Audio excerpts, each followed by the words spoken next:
Moha itu adalah delusi, atau kadang orang terjemahin sebagai kebodohan batin. Kenapa diterjemahkan sebagai delusi? Apa sih arti delusi? Seperti termakan ilusi ya, ya, asumsi yang salah gitu ya. Nah, jadi cirinya coba ya. Ciri ini bisa juga seperti karakteristik. Ya, karakteristik atau ciri itu sama. Itu adalah kebutaan. Ya, seperti orang buta atau ketidaktahuan. Ya, itu adalah karakteristik atau ciri dari si moha ini. Jadi buta. Fungsinya apa? Tidak menembus atau untuk menutupi atau menyembunyikan sifat sejati dari sebuah objek. Ya. Nah, dia ini lawan dari apa? Panya. Nah, si moha ini dia lawan dari kebijaksanaan tadi. Ya. Melihat, moha juga melihat sesuatu, tapi dia tutupi. Ya. Biar tidak mengetahui objek, ya, sifat dari objek, maka dia selimuti. Ya, jadi dia bikin buta, makanya buta ini dalam arti apa? Mata kebijaksanaannya buta, ya, bukan mata telanjang ini yang buta. Ya, selama kita belum jadi arahat, ada moha, ya, maka makhluk yang sama sekali belum Arya, ya, yang disebut sebagai putu jana, ya, itu lebih banyak lagi mohanya, ya, lebih sering mohanya, lebih sering ayoniso manasikara. Nah, tapi bukan berarti Arya tidak punya moha, hanya arahat saja tidak punya moha, ya. Nah, misalnya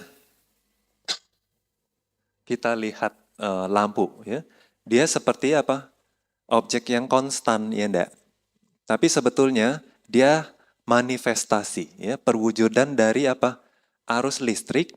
Sebetulnya dia di dalam, kalau mungkin dulu kita belajar gitu ya, di dalamnya itu di dalam bola lampu itu ada dua kawat, ya enggak? Nah, kawat ini kan mengantarkan listrik dari satu kawat yang lainnya. Tapi kawat ini enggak nyambung, ya. Jadi dia tembak sana, tembak, tembak, tembak, tembak. Nah, karena tembakan itu, ya, sangat cepat, ya. Nah, pijar, jadi dia berpijar. Seolah-olah kita melihat lampu yang konstan. Tapi sebetulnya kalau kita lambatin, ya, kalau kita perlambat, kalau kita lihat dengan konsentrasi, dia apa? Sebetulnya pijar yang kelap-kelip, gitu ya. Nah, jadi manifestasi dari pijar, ledakan-ledakan arus listrik itu adalah yang kita sebut sebagai cahaya lampu. Nah, itu jadi perwujudannya, ya. Kelihatannya seperti apa fenomena ini pada saat dia berfungsi, beroperasi, berproses. Nah, jadi pada saat moha itu muncul di batin kita, ya, di mata yogi, di mata kebijaksanaan yogi, moha itu seperti perwujudannya adalah sebagai kebutaan dari mata kebijaksanaan. Ya. Nah, ini moha ini sulit dilihat, ya. Bahkan pada saat kita malas, pada saat kita tidur, ya, pada saat kita gelisah. Pada saat kita gelisah, ya, itu nggak ada marah, nggak ada juga mencengkeram objek. Tapi di situ ada moha. Moha selalu muncul di setiap akusala cita.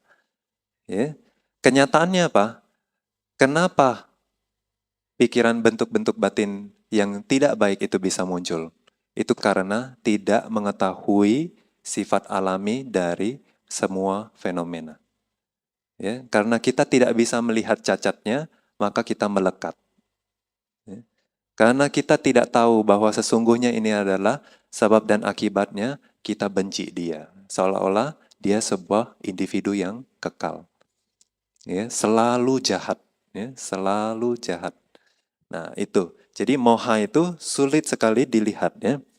Nah, manifestasinya hanya pada saat kita tidak bisa mengetahui kebenaran yang sejati, sifat dari segala sesuatu. Nah, terus penyebab terdekatnya apa? Ayoniso manasikara. Ya, itu adalah perhatian yang tidak bijaksana.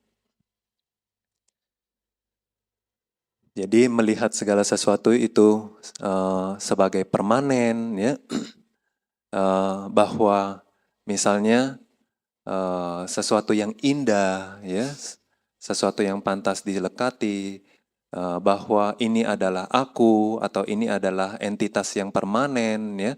Nah, semua itu adalah ayoniso manasikara. Ya. Nah, selayaknya dianggap sebagai akar dari semua ketidakbajikan. Ya.